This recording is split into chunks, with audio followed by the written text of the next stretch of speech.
अहाक की मिंग खुमुजम नीलिमा चनु अहाक हिंदी की ओजानी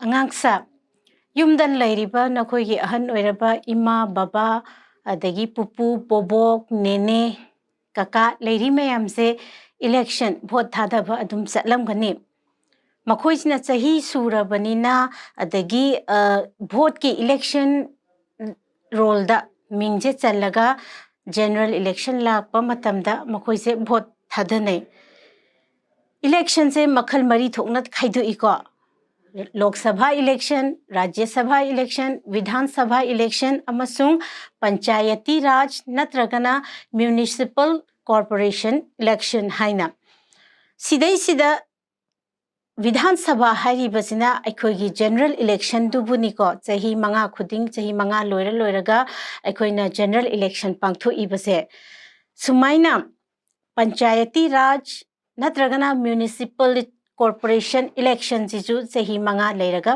पांगथोकनरिबा ngaktane ngasi ki para class 6 की मंगा सुबा para सिदा अखोइना तमगदौरिबसे पंचायती राज हाइबा para सिने पंचायती राज हाइबदी करिनो मधुगी फंक्शन मागी मथौसिना कमाई तवी कमाइना मागी मिहुत सिंगसिबु खल्लई हाइबा मखोइना मेंबर्स मयामसिना करम मफमदा करी थबक थोरम पाइखतके हाइबदो ngasiगी parasidा अखोइना तमगदौरिबने पंचायती राज का अर्थ पंचायत के द्वारा शासन है।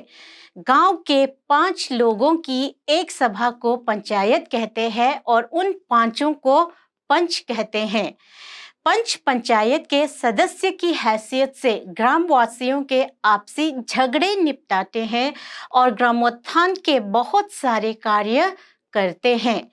पंचायती राज की अर्थ हाइबदी करिनो पंचायतना शासन तौबा हाइबने मिरेप ओइगदौरिबा खल अबसिना मखोइ मंगासिना पुल्लगा मखोइ मंगागी अपुन बदुबु अखोइना हिंदी दा पंचायत हाइना खंगनरिबने हाइरिबा मियोइ मंगाना खल अब मेंबर्स नातनिको हाइरिबा खल अब मिहुत खैसिना पंचायत मखोइगी मखोइ मयामना पुल्लगा सेमिबदो पंचायत हाइना खंगनै अमसुंग मखोइ मंगासिबु अखोइना पंच हाइना खंगनरिबने पंच हाइबदी 5 हाइबनिको हाइरिबा पंच असिना पंचायत की मेंबर अमा ओइना खुंगंगसिदा लैरिबा खतना चैनबा थोलकपा मतमदा मखोइना संगदाइनगदौरिबने अमसुंग खुंगंगदुगी चौखत थौरांगी थबक थौरमजे मखोइना पाइखतकदौरिबनी मखोइना तौगदौरिबनी। भारत में पंचायत राज की व्यवस्था नई नहीं है। प्राचीन काल से भारत के प्रत्येक गांव में ग्राम पंचायत की व्यवस्था चली आ रही है। अंग्रेजों के शासनकाल में पंचायत की महत्ता घटा दी गई थी और उसे शक्तिहीन बना दिया गया था। अब स्वतंत्रता प्राप्ति के बाद पंचायती राज की व्यवस्था पुनर्जीवित की गई है। अखोगी भारत सिददी पंचायती राज सिस्टम से अनौब नत्तेबा थाइनगी मतमदगी हौरगा अखोगी भारत लैरिबा खुंगंग खुदिंगमक्ता प्रत्येक गांव हाइबदी खुंगंग खुदिंगमक्ता ग्राम पंचायत सिस्टम से अदुम चनरगा लाइबनेबा पंचायती सिस्टम से अदुम चनरइबने ब्रिटिश ना भारत सिदा खुदुम चल्लब मतुंगदा ब्रिटिश की शासन से लैरब मतुंगदैदी करी दौरे अखोगी भारत लैरिबा खुंगंगदा पंचायती सिस्टम चटनरंबसे मधुगी इंपोर्टेंस से मखोइना हंधहनग्रेबा हाइबदी पंचायती सिस्टम दा पंचायत खैना थबक थौरम पाइरंबसे ब्रिटिश सरकार ना मखोगी थबक थौरम से पावरलेस शक्तिहीन हाइबदी पावरलेस पावर अमता हापीद्रे मगी थबक थौरम पाइखलंब मयामदो लोइना हंधहनग्रेबा तौबदबो भारत सिना ब्रिटिश तगी निंगतंबा हाइबसे फंगब मतुंगदा हाइबदी 15 अगस्त 1947 मतुंगदैदी कैदौरे अखोगी भारत लैरिबा खुंगंग खुदिंगमक्ता पंचायती राज सिस्टम से नौना अमुक हिंकलहलेबा पुनर्जीवित हाइबदी कैनो अमुक नौना हिंकलहनबा पंचायती राज में 3 स्तर की संस्थाएं काम करती हैं। ये है ग्राम पंचायत, ब्लॉक समिति और जिला परिषद। ग्राम पंचायत ग्राम स्तर पर काम करती हैं, ब्लॉक समिति ब्लॉक स्तर पर काम करती है, जिला परिषद जिला स्तर पर काम करती हैं। इन संस्थाओं का शासन से सीधा संबंध नहीं होता। ये चुने हुए सदस्यों के माध्यम से अपने लिए नियम और जनता के कल्याण की योजनाएं बनाती हैं। इनके द्वारा ग्राम सुधार, जनहित संबंधी अनेक कार्य किए जाते हैं। ऐसे कार्यों से गांव का उत्थान होता है। पंचायती राज सिस्टम सिदा अखोगी सिगी संस्था हाइबदि मागी सिगी ऑर्गेनाइजेशन से स्तर हाइबदि लेवल अहुम थोकना मखोई से थबक से पांगथोएबा लेवल अहुम थोकना खाइदोगा लेको पंचायती रास्ता अहमबदा करिनो ग्राम पंचायत, अनिसुबदा ब्लॉक समिति अमसुंग अहुम सुबदा जिला परिषद। ग्राम पंचायत हाइरिबसिना ग्राम स्तर पर हाइदि खुंगंगदुदा लेरगा मागी थबक थौरम से पांगथोकदौरिबने। अदगी ब्लॉक समितिसना अमुक कैदौए ब्लॉक लेवल दा हाइबदि ग्राम पंचायत खुंगंगदुगी चौखत थौरांगी थबक इंघांग से ग्राम पंचायत सिना तौगदोइने। ब्लॉक समिति सिना कैदौगदोइनो खुंगंग खरा पुंझलगा मागी ब्लॉक अमा सेमगा ब्लॉक लेवल सिदा ब्लॉक समिति सिना हाइरिबा ब्लॉक तुगी चौखत थौरांगी थबक इंघांग से पाइगदौरिबने। अमसुंग जिला परिषद हाइसिना डिस्ट्रिक्ट लेवल दा थबक इंघांग से तौरगा चौखत थौरांगी थबक इंघांग से पाइगदौरिबने। हाइरिबा ग्राम पंचायत ओइगेरा, ब्लॉक समिति ओइगेरा नत्रगना जिला परिषद ओइगेरा हाइरिबा मसीगी कनो लेवल अहुम से अखोगी शासन सिगा लेंगाक शासन सिगा डायरेक्टली रिलेटेड ओइना देबा ओइदे। हाइरिबा ग्राम पंचायत, ब्लॉक समिति अमसुंग जिला परिषद से लोकल बॉडीज ngaktनेबा।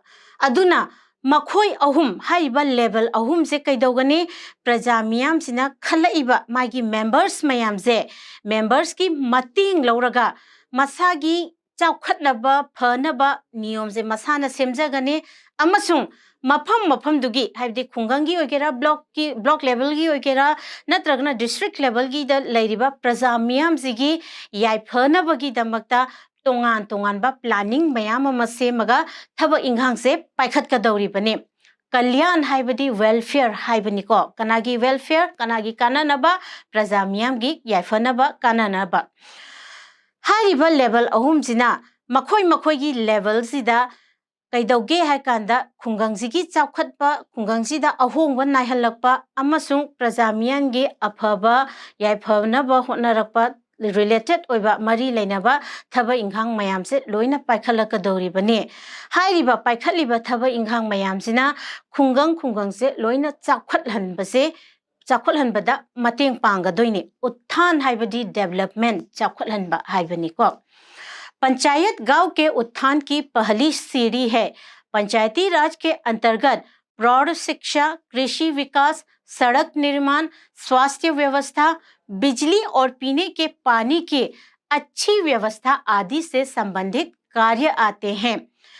पंचायत खुंगंगजिदा लैरिबा पंचायत सिना करिदौगदोइनो खुंगंगजिगी चाखत थौरांगी लंबीदा पाइखलकपा थबक इंघांग पाइखलकपसिगी अहांबा सीरीनेबा। पंचायती राज की मनुंग चन्ना करी थबक पाइखतके हाइकांदा प्रौढ़ शिक्षा हाइबदि एडल्ट एजुकेशन हाइबदि अहन ओइबा लाइरिक की मयेक की मंगान फंगहौद्रबा मयामसिबो मयेक चलहनबा, पाबा इबा ngamhanba अदुकुंबगी प्रोग्राम से मखोइना सिनलांगदोइने। मदुगी प्रोग्राम दुबो खोइना प्रौढ़ शिक्षा हाइबदि एडल्ट एजुकेशन हाइना खंगनरिबने।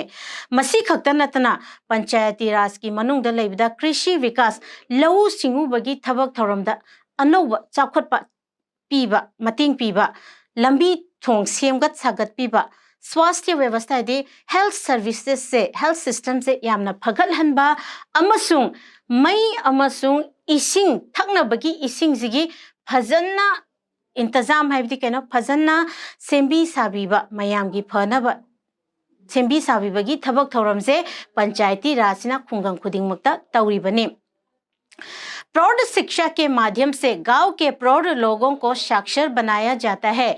इससे गांव के किसान और मजदूर अपना हित अहित स्वयं समझ सकते हैं, वे अखबार पढ़ सकते हैं और कृषि के क्षेत्र में आधुनिक तकनीक और मशीनों का प्रयोग आसानी से कर सकते हैं। प्रौढ़ शिक्षा है एडल्ट एजुकेशन सिगी मतेंगसिना खुंगंगदुदा लैरिबा प्रौढ़ है मैच्योर ओइरबा अहन ओइरबा मियोय मयामदो लाइरिक लाइसु ताकपी तंबिगनी मखोइबु मयिक चटपा हाइबदो ओइहनगदौरिबने। मयिक चटलमिना पाबा इबसे हैरबनिना खुंगंगदुदा लैरिबा लौमी अमसुंग मजदूर है लेबरर नोमगी थबक इंगांग सूरगा चरा थालिबा मखोई गैसे कैदौगदोइनो मयिक तो चटलमिना मखोइगी अफबा फत्तबा हाइबसे मोय मसाना ज्ञान ताबा ngamakkadोइने। मसी खक्ता नतना लाइरिक से पाबा मयिक से पाबा इबा हैरबनिना खबर पाबा हैरकदौरिबने। अमसुंग एग्रीकल्चर की फील्ड लौ सिंगुबगी लमदा अनौ अनौबा करम करम टेक्निक सिजनबगे अनौबा मशीन्स करी कमाइना सिजनबगे हाइबसे मसी मयामसिदा मखोइसे खंगबा हैबा हाइबदो ओइरकदौरिबने। अखबार हाइबदी खबर हाइबनिको न्यूज़पेपर आधुनिक तकनीक हाइबदी मॉडर्न टेक्निक्स हाइबनिको अनो अनौबा टेक्नोलॉजी पुथोगा लौ सिंगुबगी थबकता कयामना अफबा मवोंगदा नुंगाइना थबक इंगांगसे सुहनबा याबगे हाइबसे मसीगी ज्ञान से मखोइदा लैरकदौरिबनेबा। कृषि ग्रामवासियों का मुख्य व्यवसाय है। कृषि का उत्पादन बढ़ाने से देश संपन्न होता है, इसलिए पंचायत कृषि में प्रगति लाने का कार्य करती है। यह अच्छे बीज, खाद आदि पर्याप्त मात्रा में उपलब्ध कराने की व्यवस्था करती है। यह समय पर खेतों में पानी पहुंचाने का काम भी करती हैं। लौ सिंगुबगी थबक हाइबसे खुंगंगदा लैरिबा प्रजा मियामगी मरु ओइबा सिनफम ngaktane। व्यवसाय हाइबदी सिनफम ऑक्युपेशन हाइबनिको अदुना लौ सिंगुबगी थबक सिदा मागी प्रोडक्शन से हेंकत हलगदी कैदौगदोइनो मागी लमदम से चाउखतपा हाइबदो ओइगदोइनि।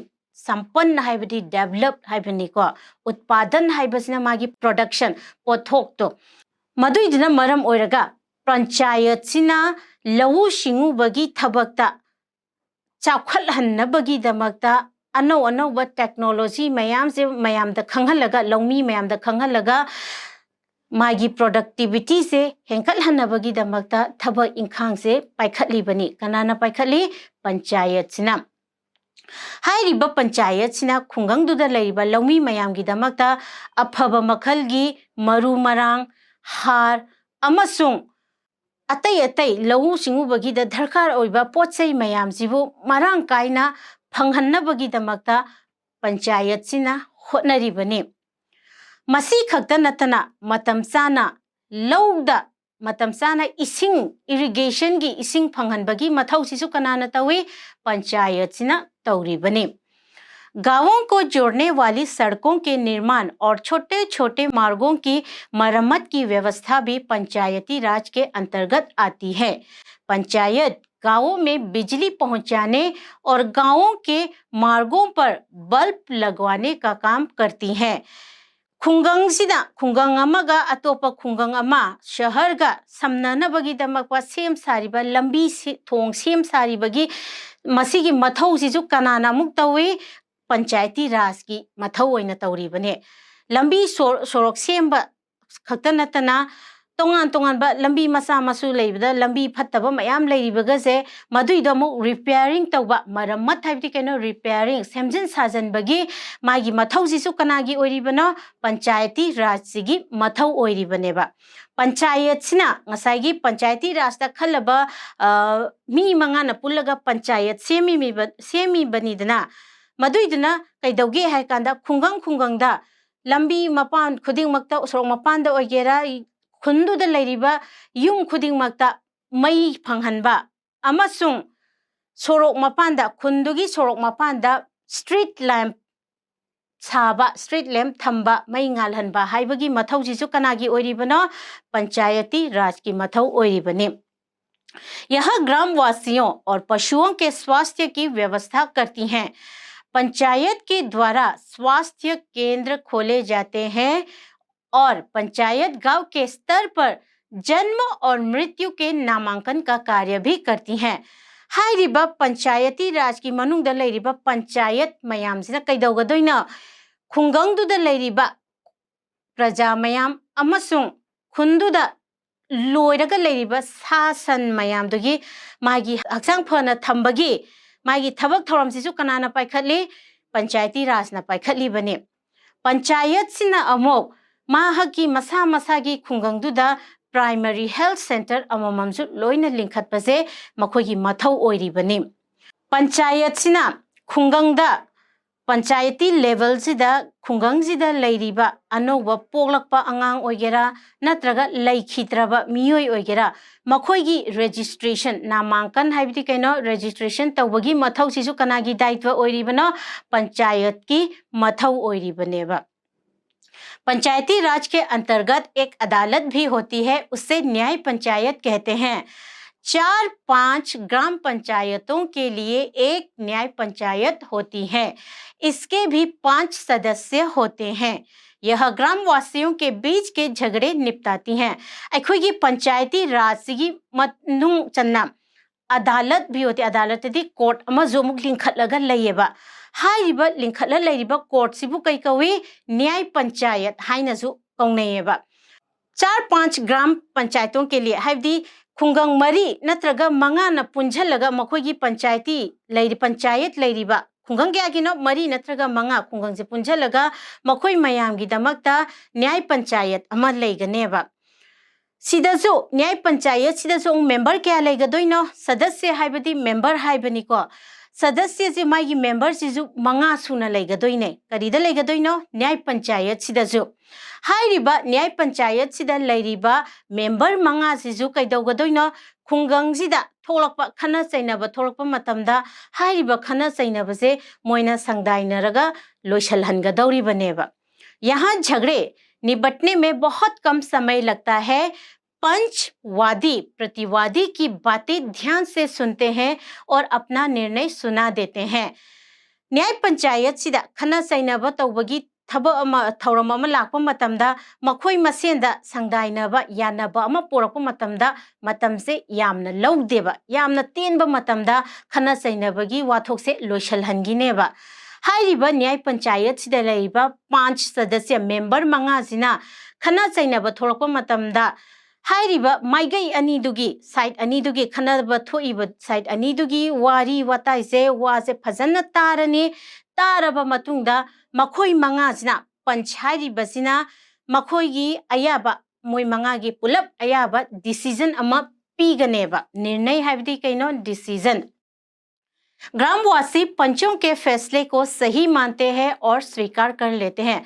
हाइरिबा पंच मंगा सिना खना सैनबगी वाथोक से लोइसलबा मतुंगदा मखोईगी फाइनल डिसीजन से पीग्रबा मतुंगदा खना सैनबसे लोइगदोइनेबा मदुइदना मरम ओइरगा खुंगंगदा लैरिबा मिपुंग खुदिंगमकना पंच ना पीरइबा लेपिबा डिसीजन सिबु अचुंबने हाइना लौनै अमसु मखोइना पीरकपा डिसीजन मखोइना तारकपा रायसे चुम्मे हाइना लौरगा वाथोक से लोइसलहनगदौरिबने पंचों में परमेश्वर है और उनका फैसला परमेश्वर का फैसला है, ऐसा ग्रामवासी सोचते हैं।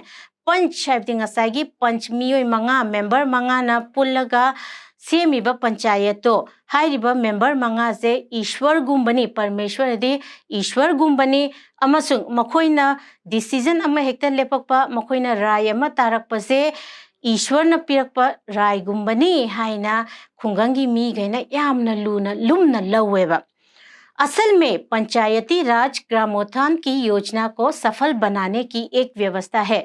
तसेंगना हाइरगदी पंचायती राज सिस्टम से खुंगंगदुगी चाखुलहन्नबगीदमक्ता तोंगान तोंगानबा मखलगी प्लान सेमबा सक्सेस ओइहनबा ngamnabagidamagta semakpa system amaneba gyan tai ko ana tentakna hairagadi karino panchayati raj se haibse karino panch mangana member mangana शासन तौबा हाइबनेबा पंचायती राज से कदाई दा चनै खुंगंग खुंगंग दा चनरिबा ngakthane पंचायती राज से अखोगी शासन लैंगाक शासन का डायरेक्ट रिलेटेड ओइब्रा ओइदे मखोइदी local bodies ngaktani maduina maram orga kaidawi khungangi chakhat thorang praja miyam gi yaifhanabagi damakta ngasai health center hangbiba adagi tongan tongan ba chaklam khungangdugi chakhatnabagi thabak thoram mayam pai khatpa gi mathause kanagi no